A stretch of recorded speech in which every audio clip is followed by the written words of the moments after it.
Thanks to everybody for attending. I'm really excited to tell you a little bit about the Kinect and how you can work with it to build gestural interfaces for practical applications as well as for fun, creative projects. So I'm going to get started here by telling you just a little bit about myself. I'm a resident researcher at NYU ITP, which is the Interactive Telecommunications Program at New York University. And I wrote this book, Making Things See, about working with the Kinect in processing for O'Reilly last year. And I first came to be interested in the Kinect out of an interest that I've really had since I was a kid. I remember when I was 4 or 5 seeing a making of movie about how Star Wars, the original Star Wars movie was made and the special effects involved in it. And ever since then, I've been obsessed with special effects. And as I got older, that interest kind of grew from miniatures and animation to computer graphics and motion capture and 3D modeling and 3D scanning. And one of the things that's incredibly exciting about the Kinect to me is that it allows us to do a lot of those processes at home in a way that used to be only possible for fancy, very large budget movies. And so we can use them for creative and interactive projects that we come from our own imagination. So that's just kind of a little bit about me. And then I want to tell you a little bit about what the plan is for today, what we'll be covering. First I'll tell you a little bit more about the Kinect, specifically how it works, how it actually works as a 3D camera that can detect the world, and how it can track your body and tell you the position of the various joints in your body so that you can use it to do interaction. And then once I've told you a little bit about that, I'll also explain how it's possible that we can actually work with the Kinect in processing and on our own computers, rather than just on the Microsoft Xbox that it was originally designed to be a peripheral for. And then once we've covered that introduction and kind of given you a lay of the land, I'll show you a very silly example of a gestural interface, but one that shows a lot of what's possible and I think is kind of fun. And then we'll go over kind of the ingredients of how you make a gestural interface using the Kinect, how you find the position of individual joints in the person's body and how you detect them, and then how you can use some simple math to see how those things move and measure the distance and relationships between them. And then I want to talk a little bit about what makes a good gestural interface. As designers of gestural interfaces, we're really creating something that hasn't been around that long and hasn't had that much, that many examples yet. So it's very easy to kind of intuitively try some things that maybe don't work out as well if you don't take into account how people's bodies work and what they find comfortable to do. So I'll talk a little bit about some ideas about that and show maybe an example of some really exciting things that could make powerful gestural interfaces that might really mean something. So before I get started with that, I also want to show just a couple of things that I'm not going to be talking about too much today, since I wanted to focus on gestural interfaces, but that are actually in the book. 2 areas I think that are quite exciting and that a lot of people find interesting. So in addition to a bunch of different ways of doing skeleton tracking for gestural interfaces and processing depth images, the book has 2 kind of big chapters with really fun projects. So one of them, as you can see here, is using the Kinect as a 3D scanner.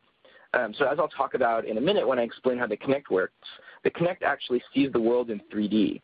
And so with just a little bit of math, you can use that 3D information to create objects that you can then print in the real world using a MakerBot or other 3D printing services. So in the book, I go through how to do that, how to write code that takes the depth information from the Kinect and makes a printable 3D object. So you can kind of do the classic make yourself as Han Solo in Carbonite, as you see here, me printing out this scan of myself on the top here. And the other really exciting thing you can do with the Kinect is use it to control a robot. So another series of projects in the book take you through tracking the motion of your body and then converting that into data that can be sent to an Arduino to control a very simple robot arm made with 2 popsicle sticks and some servos and some hot glue to get the robot arm to copy your gestures and wave back at you, and also to track your head as you move around the room. So those are just 2 other whole areas of the of working with the Kinect that I'm not going to be talking too much about today, but that are definitely in the book. And if you're interested in those things, the book has a lot of information about them, and there are some videos and some other information online about that. And then the one last piece of business before we get started, all of the example code in the book are on a GitHub repository that I'm showing you here.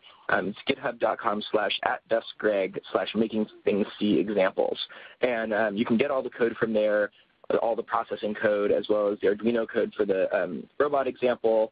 And you can follow along with the examples here today, and then also you can come back and run them yourself later on. So in the slides here, I'm not including any full complete code because you can get all of it in a much more convenient form from GitHub there. And if you have any questions after or any individual piece of code, you can contact me through GitHub to get those, and I can talk to you about them there. Okay, now I'm going to get started talking to you about the Kinect itself and how it works. So the Kinect is this peripheral from Microsoft that came out a year ago, not this past November, but a year before that, November 4th, 2010. And it's meant to be plugged into the Xbox to play games.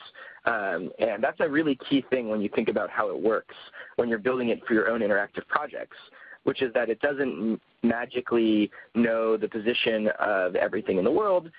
It's really meant to be pointed at a person kind of standing, think of a little kid standing in front of a television playing a game. That's really the Kinect's ideal environment. And if you keep that in mind when you're building your gestural interfaces, the closer you can get to that and the more you can make it like a game in terms of that setup, the more you're going to be in the Kinect's sweet spot and really making stuff that works. But now that you understand that, let's take the casing off the Kinect and look at how what it actually is and how it actually works. This is a picture from iFixit that shows the Kinect with the case removed. And I think just before I get too far into how it works, one of the things that I think is just so great about this image is that it really kind of looks like the robot from Short Circuit. This is Johnny Five from the 80s movie Short Circuit, and it just bears a great resemblance to the Kinect. And I think that's really just so satisfying and charming that this piece of hardware that really lets us see, lets us make software that can really see the world, looks like this robot, this famous robot from my childhood. But now let's talk a little bit about the components in the Kinect and how it actually is able to capture a 3D image. So the first important component here is this one on the left, which is an infrared projector. So the 3D scanning process the Kinect employs is one of a type of process which is referred to as structured light. So what happens is that this infrared projector projects a grid of infrared dots over everything that's in front of the Kinect. This is a photograph taken of that grid of dots by the guys at the Feature Picture blog with a special camera that can see infrared light. So infrared light is light that's not normally visible to the human eye, but also is constantly around us all the time. It's a lot of the light that comes from the sun is infrared. But you can see here in this picture that this grid of dots spreads out over the scene in a kind of pattern. And you can see this, you've got kind of a book sitting on top of a stool here against a wall. And so the way the Kinect works is that it can see these dots, and it is calibrated in the factory to know where they should be at a certain distance. So you can kind of see how the book is in front of the wall, and the dots that are hitting that book are displaced a little bit off to the side. And the Kinect sees these dots with its infrared camera, which is the next component here that we're going to talk about. So this lens on the right here is the infrared camera. So that infrared camera detects those dots that I just showed you the picture of, and then software inside the Kinect, the firmware, can tell the difference between those dots that the camera is seeing and how it was calibrated in the factory, and it can tell from that how far away objects are by how far off to the left or right or up and down each dot is. And if you look at your Kinect, you can tell which camera is the infrared one because it's got this kind of green sheen over the lens. And that'll be the one that's the infrared camera. And one important thing before we move on from the infrared camera is that that's really relevant to doing projects with the Kinect is that because infrared light comes from sources like the sun and other actual sources, if you have a lot of infrared light in the scene you're trying to scan or interact in, that can actually be a problem for the Kinect. So if you're outside in bright sunlight or even near a window with really bright sunlight streaming through it, that can actually cause interference with the Kinect's ability to see in 3D, which can prevent you from being able to do interactive projects with it. So that's something to keep in mind if you're seeing things not work or when you're planning a project, knowing that bright sunlight really is going to make things a lot harder or stop them from working at all. So in addition to the infrared projector and the infrared camera, the Kinect also has a traditional color camera, an RGB camera that is like any kind of normal web camera. It has a 640 by 480 resolution, and it's just a regular RGB web camera. It's actually slightly worse quality even in some ways than a regular RGB camera because of the particular dithering pattern it uses. But you'll see when you use it, it just looks relatively normal, like a cheap web camera you might have connected to your computer. And these cameras are side by side, so they don't quite see the world from the same point of view. So here's an example of a picture taken simultaneously of both from the depth camera and the RGB camera. And you can see if you look carefully, they're from slightly different points of view. So look at the edge of my computer on my lap there in both images. In the depth image on the right, the corner of my computer is closer to the edge of the image, and the kind of angle of the screen is a little bit different. And if you look to the right, you can see the arm of my jacket hanging down there hits the side of the image where it doesn't in the image on the left, the color image. So you can see they kind of have a different point of view. And then also, what's really striking here is if this is your first time seeing a depth image, that's the grayscale image on the right. And a depth image, we frequently look at them in this kind of grayscale style. And what we're doing there is we're seeing the lighter parts of that image are the parts of the scene that are actually closer to the camera. It has nothing to do with how much light is hitting them or what they look like. It just purely represents how close or how far away they are. So that my hand, which is extended towards the camera, looks bright white, whereas things that are further away in the background look dark. And if you look at the difference between these two images, it really shows you why you'd want a depth image. So the reason the Kinect is a 3D scanner is not because Microsoft thought it would be great to attach a 3D scanner to the Xbox, but because a depth image like this is so much easier for a computer to understand than a color image. So look at each of these images and imagine you were a computer trying to find my hand. In the image on the left, the color image, my hand is this kind of sort of pinkish dark pixels in the middle, but they're not really that different in color than the pixels around them in brightness or in hue, and there's really not that much of a difference. And the same goes for my kind of arm and the side of my body there in the scene behind. If you're just looking at those individual pixels and their colors, which is all the computer has, it would be very hard for you to know what's me and what's the rest of the scene.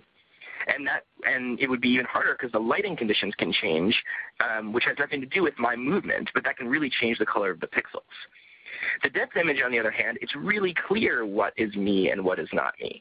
For example, the background, it's really easy to distinguish the background from me because the background is far away, so it's a much darker color. You know, the fact that those pixels are adjacent to each other on the screen doesn't matter because there's a huge difference in color because the background is so much further away than I am. And so that's the reason that there's a depth camera on the Kinect, is that these depth images are really a lot easier to process in order to extract information, and especially information about people. So the really powerful thing about having a depth image is that you can extract what's called skeleton data. So the depth image makes it possible to separate people from the background to figure out what part of the image is a person and what part isn't. And then once you've got that, you can find their body and where each of the parts of their body is located. And that's what we refer to as skeleton data. So you can see the kind of classic depiction of the skeleton here. And we'll go into more detail on this once we actually go into working with the data. But you can see that you have, instead of kind of different color pixels that may or may not be parts of my body, what we get things down to at this point is just like a little more than a dozen number of points that correspond to actual parts of my body. So you've got the points at each hand, the points at the elbows, the shoulders, the head, the middle of the torsos, the hips, the knees, and the feet. And when you're doing interactive work, that's really gold right there. That's what you want. You know, when someone's moving their body around in front of the camera, rather than talking about pixels and guessing, you kind of want to say, where is their hand? How are they moving it? What gesture are they making? How far apart are their hands? Those are really powerful things that you can do to build interactive applications, to let them control things on the screen and interact with data and graphics on the computer. So that's really why Microsoft made this depth camera and, as a tool for the Xbox, and why it lets all kinds of new fun games be made, and also why it's really exciting for us as interactive designers and artists and creative people, because then we can build all kinds of new ways for people to interact with the computer. And I will come back to talking more about that skeleton data in just a minute when we talk about how to work with it. But first I want to talk about how we can work with it, why it's possible that this peripheral for the Xbox, which came out in November of 2010, is something that we can actually work with in processing and other creative environments. I want to tell a little bit about that story because I think it's both very illuminating and also will really let you understand the different options you have available to you for tools for working with the Kinect. So the Kinect came out on November 4th, 2010, and there was a bunch of people were really excited about it and scrambling to open source it, to build drivers that could, which is just software that could let your computer access the data from the device.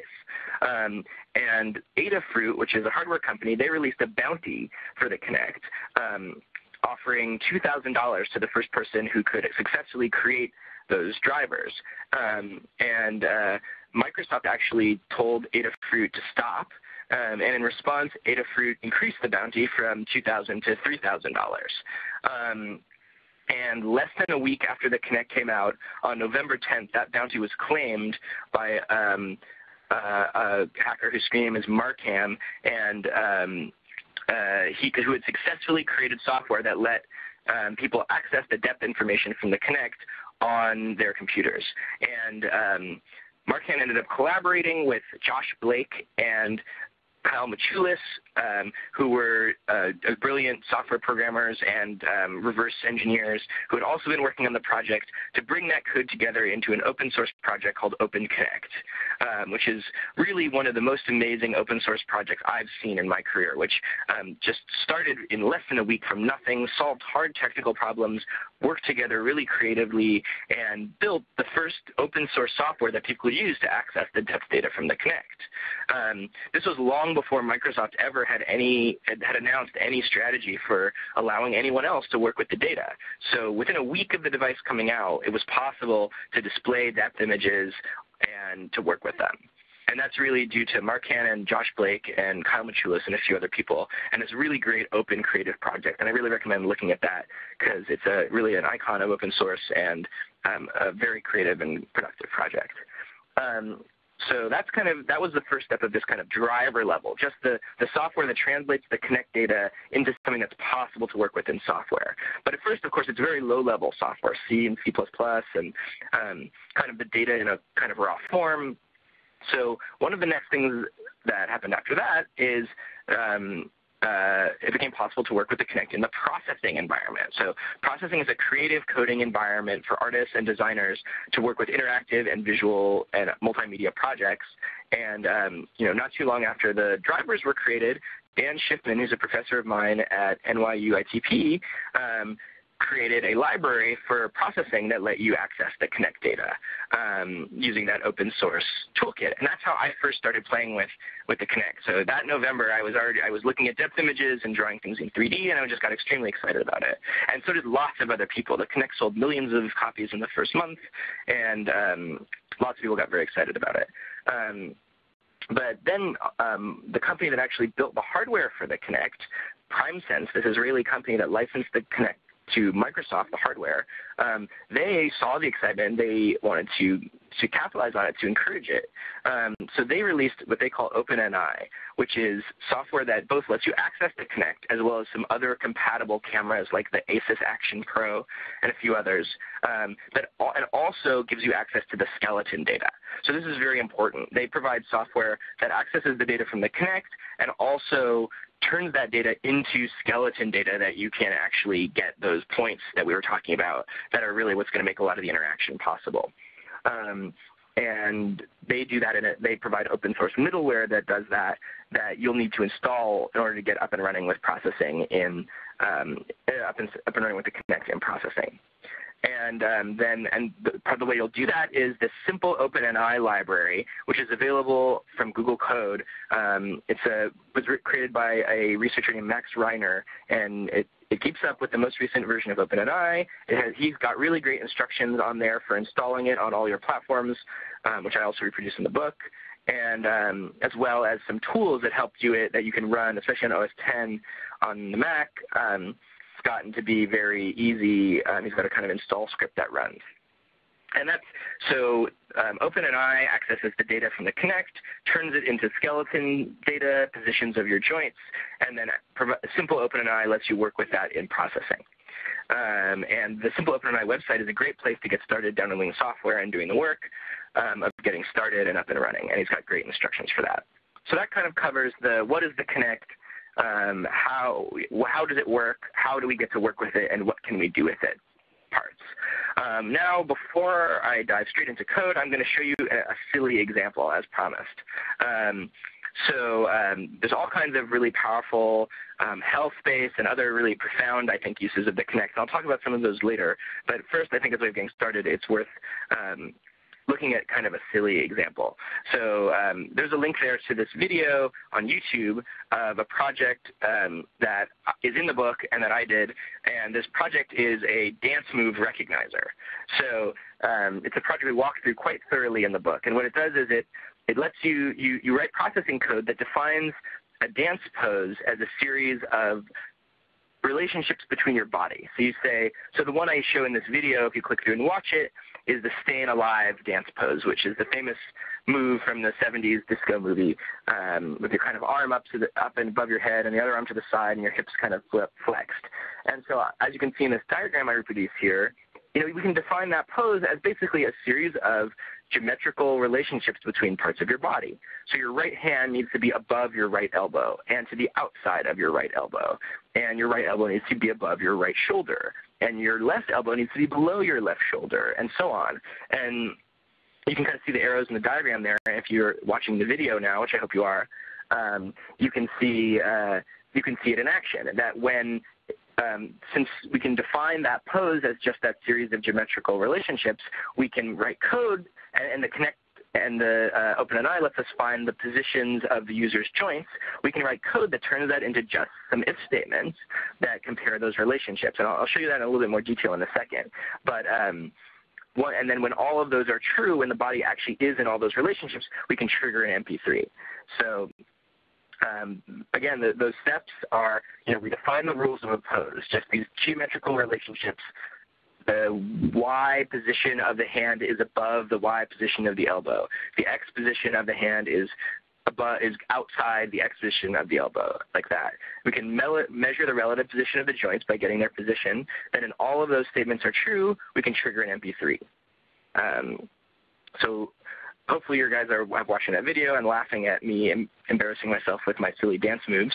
And then I'll just show you just a teeny bit more of how that looks in code, just to give you a little bit of a flavor before we really dive in from the beginning and talk in more depth about how this works. So the first step is to get the position of the joints. So that uses this function that we're going to look into in quite some depth here, which is get joint position skeleton. It's just a single function that accesses the position of any of the individual joints that the OpenNI has found of the user. And then all we're doing, like I said, is looking at the relative position of those joints. So is the X position, the X dimension of the first joint greater than the X dimension of the second joint and stuff like that? And if that was true, that would mean that that joint is to the right of the second joint. And again, just starting to kind of warm you up on code here, I'll show you just a little teeny example of what that code kind of looks like. The formatting got a little bit scrambled here, but I hope you can still read it. So we call connect get joint position skeleton 3 times. The first time we're asking for the right hand. Those 3 arguments are user ID, simple OpenNI.scale right hand, and then this right hand vector, which we'll talk a little bit more about in a second. And then we do that again twice more, asking for the right elbow and the right shoulder. So this is just a fragment of detecting the position of the body, the right arm being in the pose. So once we've gotten all those 3 positions, so after those 3 lines of code, then the position of the hand, elbow, and shoulder will be stored in those right hand, right elbow, and right shoulder variables. And then we've got an if statement. We say if right elbow.y is greater than right shoulder.y, so the elbow is above the shoulder, and right elbow.x is greater than right shoulder.x, so the elbow is to the right of the shoulder, then we end up drawing that we draw that part of the arm red, or else we draw it white, or else we draw it red. So that's just giving feedback about is that one arm in the right position. And if you add up enough of those to get all of the parts of the body in the right place, all of the ones that matter, you could then detect the particular pose and trigger an MP3. So in that example in the video, you see me playing Staying Alive by doing that dance move. My editor on the book, Brian Jepson, did a variation of it for himself where he did the Spock holding up your arm Star Trek salute to trigger the Star Trek theme music. That was his kind of fun variation on it. So hopefully that's like just a little bit of a hint of one way of building.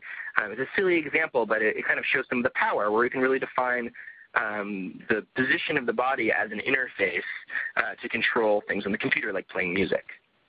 So now next we're going to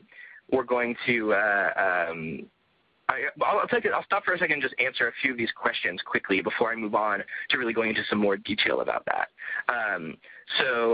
The first question that I see here is the book based on the official Windows SDK or just the open source ones?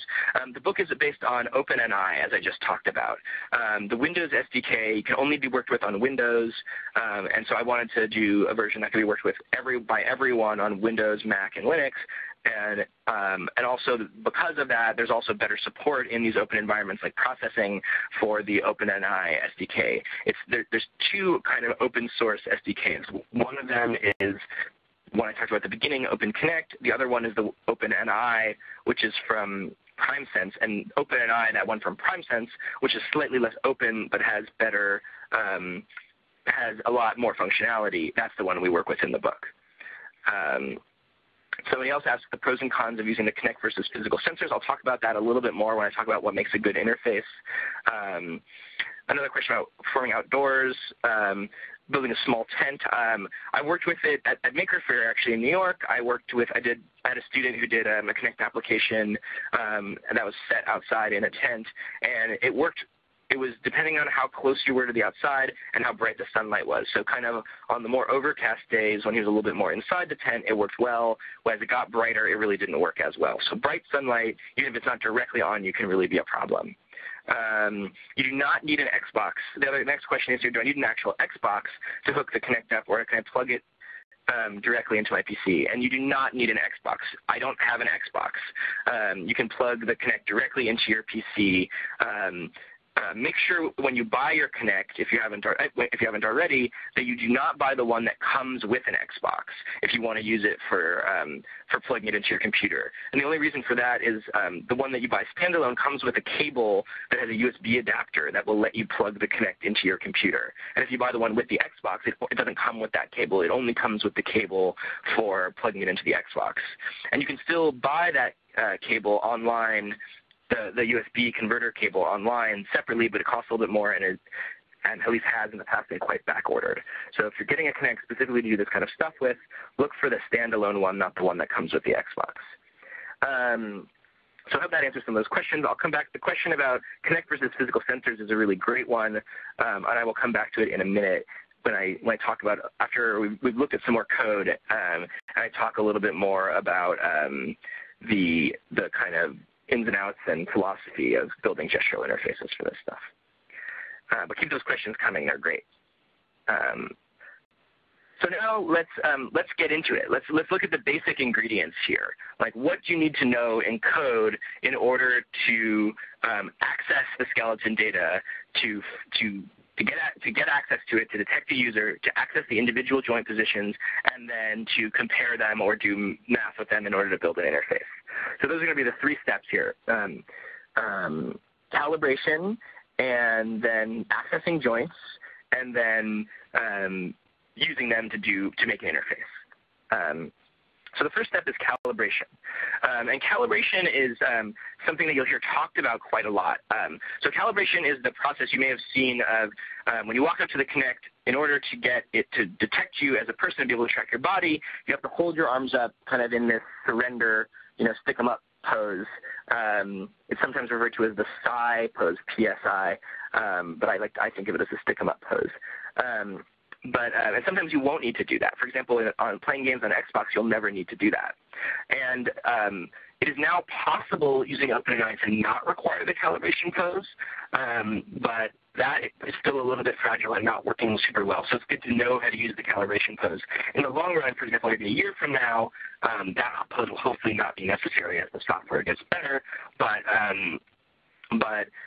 for right now, it's good to know about how the calibration pose works and how to work with it in code so you can get a more robust tracking of the body. So I'll go through that here. So the calibration pose, this diagram shows you this kind of back and forth process that happens. So the calibration pose has this series of steps. The first step is a user appears, and the next step is the user assumes the pose. They stand with their arms to the side above their head, as in that stick 'em up pose. And then once they're standing in that pose, the system begins to calibrate them, and then when it's finished calibrating them, it either succeeds or fails. If it succeeds, then you have access to their skeleton data. If not, you can try again. And the way this is implemented in code is that there's a series of callback functions. So these are functions that you have to add to your processing sketch that you'll never call yourself, but that will automatically be called for you at each of these moments. So the ones highlighted in green here, on new user, on start pose, and on then calibration, those are the callback functions. And they'll get called at each of the points. So on new user gets called automatically. That function of yours will be called as soon as somebody steps in front of the Kinect, very quickly. And then when the user stands in that T-pose, their arms up, the on start pose function will be called. And when it's finished calibrating, on end calibration will get called. But then in order to trigger each of those next steps, you actually have to do something in those functions. So when on new user is detected, you need to say start detecting their pose. When the pose has been detected, you need to say try to calibrate them, request calibration skeleton. So those white functions are functions we're going to call, and I'll show you all this in code in just a second here. But it's good to know about this stuff also because in addition to just doing the default functions you need to do to make calibration happen, you also you can provide feedback to your user.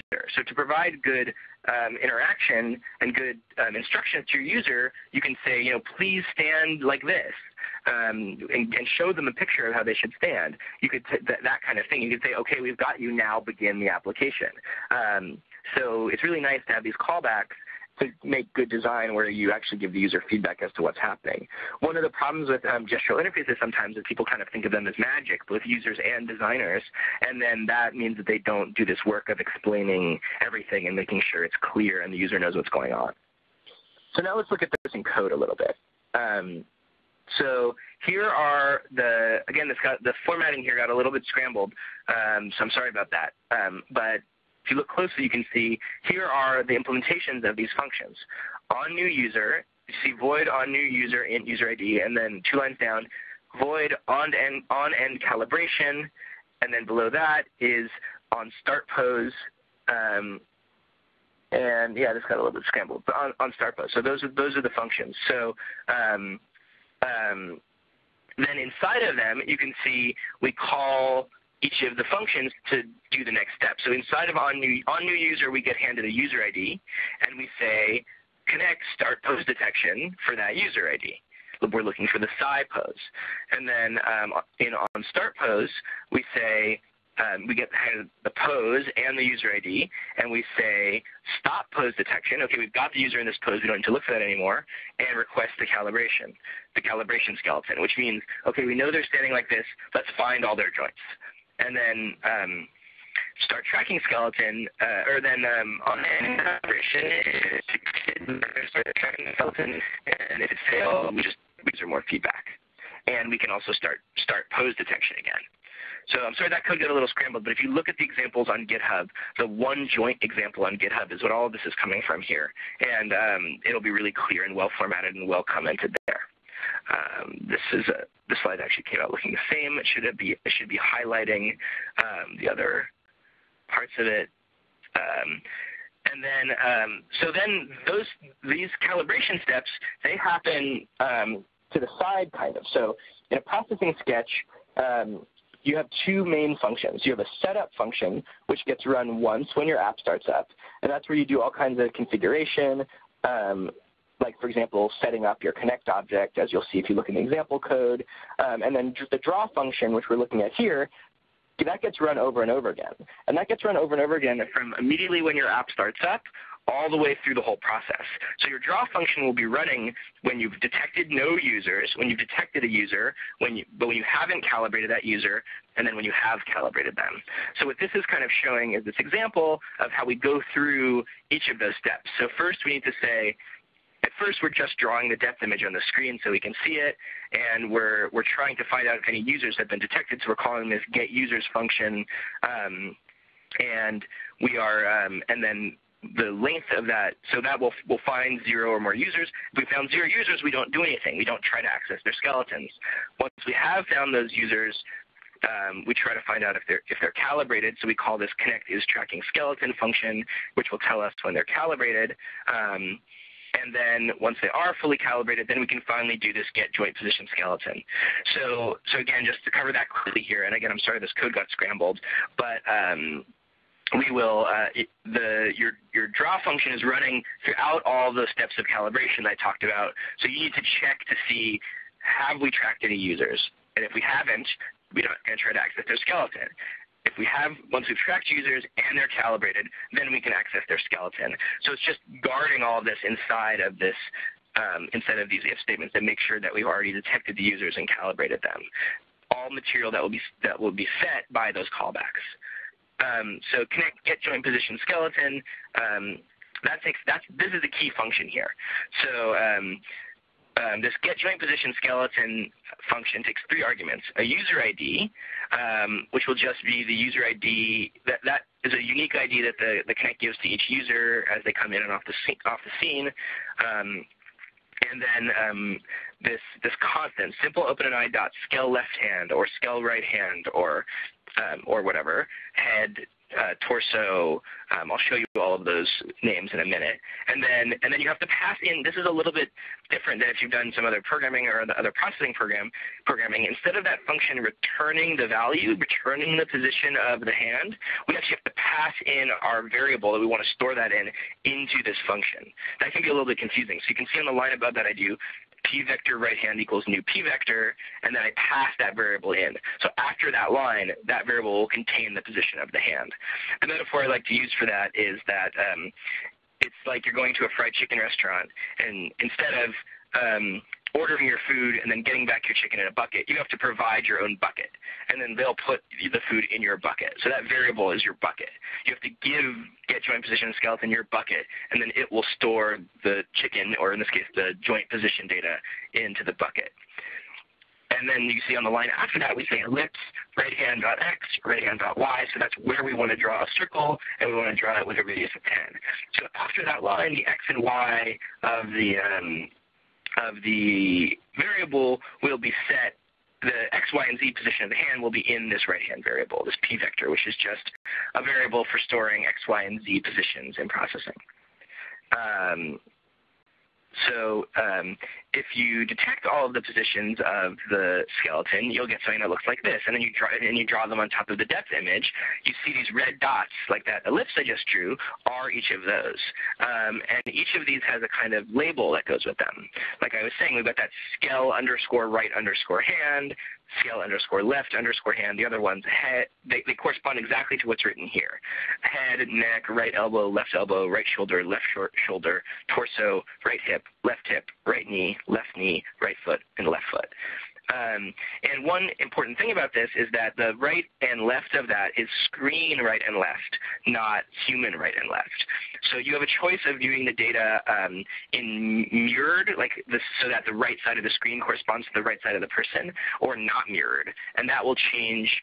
Like you can see in this image, I'm facing the camera, so the thing I have labeled right hand here is actually my left hand. So it's always screen right and screen left. And then to make that correspond with the user is about mirroring the image. I go into that depth in a lot of depth in the book. It can be a little confusing on first glance, but it's really, once you get into it, it's really kind of clear. And then now once we've got those positions, now how do we make an interface? So in processing, we have all kinds of things we can do with those p-vectors, the things that just represent the position of each of the things we found. For example, I'm just showing you one simple line of code here, right hand dot dist left hand. So that's going to give you the distance between the user's two hands. So now already we've got the source of kind of the simplest interaction. Anything that changes reliably in a way that a user can kind of understand can be the source of an interaction. So this number that comes out of this distance function will just automatically tell you how far apart the user's hands are. And that's something a user completely understands. They can do gestures like playing an accordion or clapping or other things like that, and you'll be able to detect those gestures and to give them feedback based on that, just based on this one trick of measuring the distance between the two joints. And I have an example here. This slide shows a line drawn between the two hands and a readout of the distance. So that's actually the distance in millimeters between my two hands there. And you can see the line kind of connecting them. And you can see that as my hands get close together, that value goes down, and you could use that to control something, how loud a sound is, how a motor moves, how a graphic moves on screen, how big an image is, what color something is, all kinds of things like that are ways of making something interactive. For example, I did a project at South by Southwest this year for a great music site called We Are Hunted that wanted to they have a lot of great music, and they did a huge wall of images that I built an interface to control by waving your hand around to scroll through it, and then they wanted to make it so people could tweet when they were excited about a song. So we detected when people were clapping. So if you clap, then we could detect that because your hands were close together, and that meant that the system should tweet out that song, that somebody likes that particular song. So just that's one simple feature of how far apart are your hands is the beginning of some great interface possibilities. And in a minute, I'll talk a little bit more about what makes a good gestural interface and kind of some of maybe the dangers of that. But now I want to look and see if you've got some more questions here. So the first question is there any time limit when you come out from the camera POV and come back in order to not calibrate it in? So yeah, that's a good point. So the question is, if I walk off screen and I walk back, do I need to calibrate again? And it's really variable. I don't have a concrete answer I can give you in terms of numbers, but you'll get a feel for it. So it really is surprisingly robust. You can walk off camera and come back on, and if it still remembers you, the skeleton will pop right back in, and that data will just be available. But if you walk off too long, or if you're hidden behind something for too long, the data can be lost. It's something that you need to just work with to get a feel for. Somebody's asking me about the non-Xbox branded Kinect. So there's the one I mentioned. There's one directly from PrimeSense, the Asus Action, and the Kinect for Windows that have a minimum focal length. And so the Asus Action is actually exactly the same hardware as the Kinect. It doesn't have the servos or the microphones, but it's the same exact hardware, has the same focal distance, the same minimum focal length. The Kinect for Windows has this near mode that it does, which is I think what he's referring to here when it's about about featuring shorter minimum focal length. And that's actually a different mode, so it can't do both at once. It's a mode that's really for face tracking and hand tracking. And that's only in the Kinect for Windows, and it's actually not any difference in the hardware at all. It's only different in the software, the firmware on the device, and the software in Kinect for Windows. And that mode is not for skeleton tracking. It's just for hand tracking and face detection. And so that's I've worked with that in the Kinect for Windows SDK, but that's not available through OpenNI. Or in this processing library because of that. Another question is, do these joints work for small people like children or very tall people like adults? And the answer is definitely. So for people, people who are very unusual in body shape, like I have a friend I collaborate with who is very tall and very skinny. And he sometimes is difficult for him to be detected, but he's 6'6" and maybe 160 pounds. So he's very unusual in shape. And but kids are really the main target above a certain age. That's, like I said at the beginning, when you picture the interaction, picture kids playing with their Xbox in their living room. So that it really works quite well for kids. And anyone within kind of a normal average kind of body type range. One thing I'll talk about more in a minute, since I do work with this stuff for assistive technology, another interesting question there is for people who don't have full range of motion, who can't stand up and can't raise their arms above the head to do the calibration pose. And those are really interesting questions as well. The other questions here about, can you use the open source parameters with the Kinect for commercial reasons? I'm not a lawyer, and you should read the OpenNI middleware licensing carefully, but I think that's exactly what it's for, and people are starting to use it. There may be some limitations in terms of what kinds of products you can make and distribute, but again, I'm not an expert, so you should really read through the documentation on the OpenNI website. One question here is, can the Kinect detect movement in a non-3D manner? So can it point to a TV screen in one room? Can it read a two-dimensional image? So the answer is no. The depth camera sees 3D. It sees how far away things are. It doesn't see color at all. The only way to detect the 2D surface is with color, which really takes away all the advantages of the Kinect. And in fact, reflective surfaces like televisions tend to reflect the infrared dots from the Kinect, and you don't even see that at all, not even as a flat depth surface.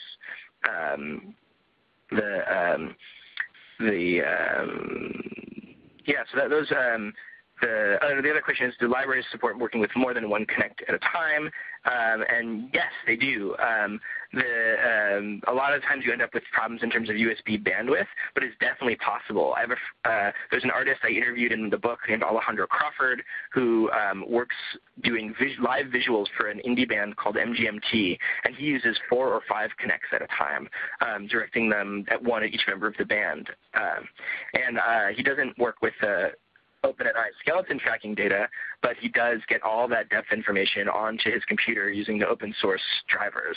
And in the book we go into some depth with him what his setup is and how he manages to do that. So now I want to talk a little bit more about what makes a good gestural interface, like what you really should be doing. For example, right now everyone is sitting there in front of your computer listening to the chat. Do a little experiment for me. While I'm talking here, just hold your arm, pick one of your arms and just hold it straight out in front of you and just leave it there while I'm talking. I'll tell you when to put it down, but just hold your arm straight out in front of you. And so now while you're doing that, imagine that you're using your computer for long chunks of the day, however many hours you're in front of your computer. I know for me that can be 8 or 9 hours a day, if not more. And imagine using that interface and just holding your arm out in front of you. A lot of the interfaces we see, these kind of Minority Report interfaces, involve doing just that, using the computer by extending your arms in front of you and kind of waving your arms around. And imagine if you're just doing that 8 or 9 hours a day. I'm doing it now while I've been talking, and my shoulders are already starting to get tired after just a minute. And it's really a difficult position that takes a lot of strength and stress on your arm. So I think some of these kind of the first kind of gestural interfaces that occur to us of kind of moving our hands around the way we would our fingers on a multi-touch phone device, or like the mouse, where we just kind of move back and forth to click on things. I think a lot of these are really not good gestural interfaces because they're just a really bad fit for how our body moves. They're a good fit maybe for how our fingers move on a phone or how our hand moves on a mouse, but they're really a terrible fit for how our body works. And it can be extremely exhausting. Like, if you've still got your arm up, you're probably really aching, so you can go ahead and put it down. But I just think that one thing, asking people to kind of conform their bodies into existing metaphors we have on screen and interface ideas we have on screen can really make for some really terrible interfaces. That's something I would watch out for when you're thinking about designing gestural interfaces. However, on the other hand, our bodies know a lot of stuff. Like, you can ask me to clap, and I can bring my hands together extremely fast and precisely in a way I could never do something so accurately with a mouse or even with a multi-touch gesture. So for that, in the example I gave of the Hunted project where you have clapping, this very natural gesture as part of the interface, I think that's really a great source of interface ideas for this kind of gestural interface stuff. That's a part of why some people refer to this as natural user interface. It's not that waving your arms in order to control a mouse on screen is natural. It's that being able to detect the position of people's bodies allows us to take what people already naturally do and make that itself into the interface. So I'm going to talk a little bit about a project I did that tried to explore some of that, tracking the way people already move with the Kinect in order to do some good. So I work on this project called the Kinect Abnormal Motion Assessment System, which developed out of a collaboration with a psychiatrist at Tufts. And this psychiatrist, Dan Carlin, he studies involuntary motion disorders like chorea van Sydenham, tardive dyskinesia, and Parkinson's. So these are disorders where people move involuntarily. So they try to sit completely still, but because of various diseases, they can't move. Their body moves. This video here, which I'm not playing, is a really heartbreaking video of a kid who's experiencing tardive chorea van Sydenham, he's trying to lie perfectly still. You can see in the still there, and his body is just flexing and moving involuntarily. It's a really heartbreaking disease. But there's a test that people can give for this disease as it develops called the Ames Involuntary Motion Scale, and that involves the patient sits on a seat chair with their hands between their knees, and they try to sit completely still, and the doctor observes how much they move involuntarily. And so Dr. Dan told me about that test, and I built a system for automating it using the Kinect. So the Kinect can detect where your hands and knees are and how much it's moving from frame to frame, and then we could automate this test that doctors do, but make it much more precise. And that allows you to do the test at home instead of taking precious doctor-patient time. It lets you do it much more precisely than doctor, who kind of gives a subjective score. We can measure the movement of your hands and knees with millimeter precision. And so we made a project out of that. We ended up winning the National Health 2.0 Developer Challenge last year, and now we're actually developing it with a student, Lily Sandberg, who's a current student at NYU, is taking the lead on the project, and we're developing it into a real research project that hopefully is going to go into a funded study later this year at Tufts. So I think that's a great example of taking a structured piece of motion that is already really well designed, that's meant for a doctor, in this case for a doctor to observe a patient, and then just letting the Kinect kind of track that and detect that, rather than trying to force people into these kind of unnatural physical motions that correspond to what we used to do with mice on screens or with our fingers on an iPhone. So I'll take a few more questions, but the other thing I just wanted to put in your mind now is, what do you want to make? What is a way that you always want to control the computer with your body, or some way that you move your body that you always just wish that your computer could know about, either as a performance where you're explicitly doing it for the computer, or something that, this structured motion you find yourself kind of naturally doing anyway. Because now it's possible for the computers, really to see us, and they don't see us the way that we see, but they see us in this kind of new way. And that's what you're programming here when you write these kind of interfaces, is that you're creating this kind of new way that computers can see you and collect data and be of service to you. And I think that's really exciting and opens up all kinds of possibilities. So that basically brings me to the end of my presentation here. I'll answer a few more questions that you guys have got for a few minutes, and I really appreciate your hanging around and listening. So one of the questions here is, I mentioned the X and Y coordinates, but what about Z? So how far away is a joint from the Kinect? And it'd be useful to know those things. So that's a great question. So like I said in the beginning, the Kinect is a 3D scanner. And so when we get those positions of the joints, we do get X, Y, and Z. So we don't just get where the kind of hands and shoulders are on screen in X, Y, but we really get them in 3 dimensions. We get, to be specific, we get the number of millimeters the shoulder is. The Z aspect of that vector will be exactly how far away each joint is from the Kinect. And so when you measure the distance between joints, like that drawing I showed of the lines being drawn between my hands, that's actually the 3-dimensional distance. So even as the hands rotate to get around towards the camera, it's still a correct 3-dimensional distance between the two. So yeah, so that's just that vector that we get back from get joint position skeleton. The Z attribute of it will be that distance from the Kinect.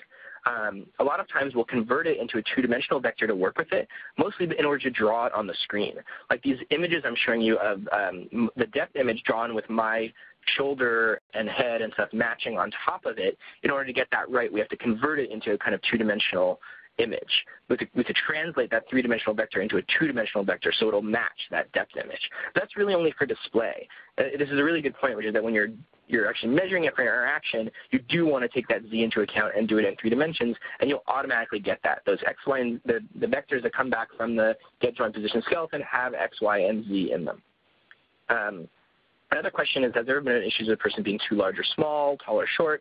I think I answered that already. Or can clothing cause problems? That's a really good question, the clothing. So really loose kind of flapping clothing can definitely cause a problem.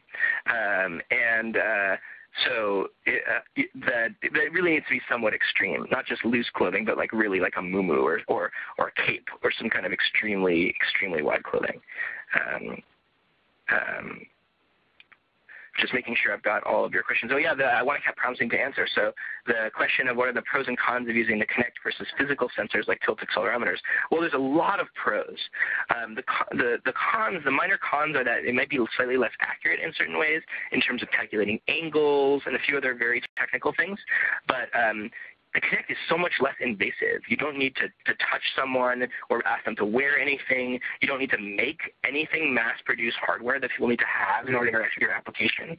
And for example, in the health applications that I talked about, if you make hardware that a patient is going to wear or use, that needs to go through an entire process of liability and approval, whereas pointing a camera at someone, which is all the Kinect really is, it doesn't. The approval process is much simpler and is much less invasive because it doesn't touch them. You're not dealing with electricity that might zap them or burn them in any way. So the Kinect is much less invasive. And the physical sensors like tilt and accelerometer are a great place to go for if you need to work in sunlight or other places where the Kinect doesn't work, or you need to supplement what the Kinect knows with, like you need the orientation, the rotation of the hand, not just its position, which is something you can't get from the Kinect, and stuff like that. But I've found in my interactive work and other people at ITP that the Kinect really replaces a lot of physical sensors for tracking people.